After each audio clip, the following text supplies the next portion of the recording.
छठ और दिवाली की छुट्टियों में घर कितना सुंदर लग रहा होगा ना। ट्रेन में धक्के खाकर लटक कर आने का दुख भी खत्म हो गया होगा। बूढ़े माँ बाप को देखकर अपने गांव देश की महक पाकर तमाम दुख खत्म हो ही जाते हैं। छठ तक तो एकदम मौज ही मौज रहेगी।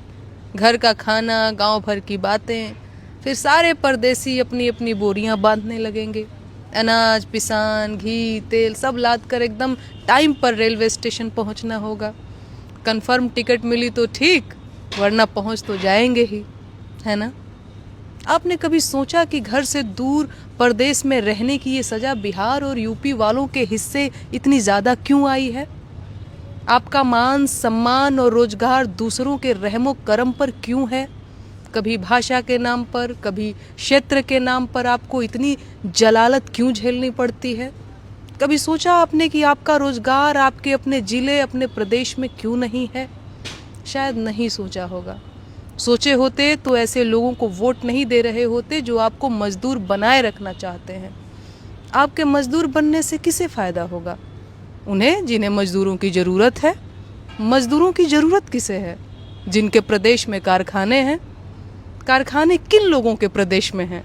उन्हीं लोगों के प्रदेश में जो चुनाव आने पर आपके खातों में रुपए डालकर आपका वोट लेने को तैयार बैठे हैं, ताकि अगले 5 साल तक आप दोबारा मजदूर बने रहें और आपके बच्चे भी आपकी ही लीक पर चलकर ट्रेनों में भरकर परदेश जाएं।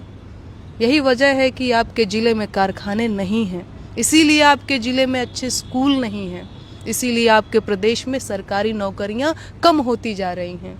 प्रतियोगी छात्रों को पीटा जा रहा है कि यहाँ क्या कर रहे हो, लदो ट्रेन में, जाओ परदेश और बन जाओ मजदूर, ताकि उनके प्रदेश की फैक्ट्रियों को ज़्यादा से ज़्यादा सस्ते मजदूर मिलते रहें। ध्यान से समझिए, मजदूर जितने ज़्यादा होंगे मजदूरी उतनी कम होगी। मजदूरी जितनी कम होगी आपकी ज़िंदगी उतनी बदहाल होगी। आपकी ज़िंदगी जितनी बदहाल होगी आपके बच्चों का भविष्य उतना अंधकार में होगा और फिर से वही दुष्चक्र उनकी अगली पीढ़ी के साथ होगा। कुछ समझ पाए? गरीब होना आपका भाग्य नहीं है।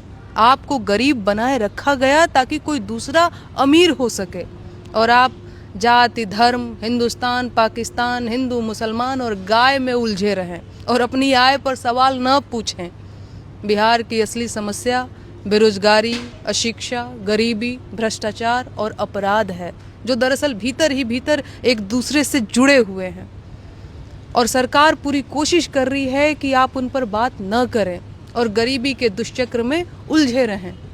ध्यान से समझ लीजिए, बिहार कोई कागज का बना नक्शा नहीं है, आप ही बिहार हैं। अगर आपको अपना भाग्य बदलना है तो सरकार बदल दीजिए, वरना जिस अंधेरे में आप भटकते रहे उसी में आपकी आने वाली नस्लें भी भटकेंगी और 5 किलो सरकारी राशन का मुंह देखेंगी।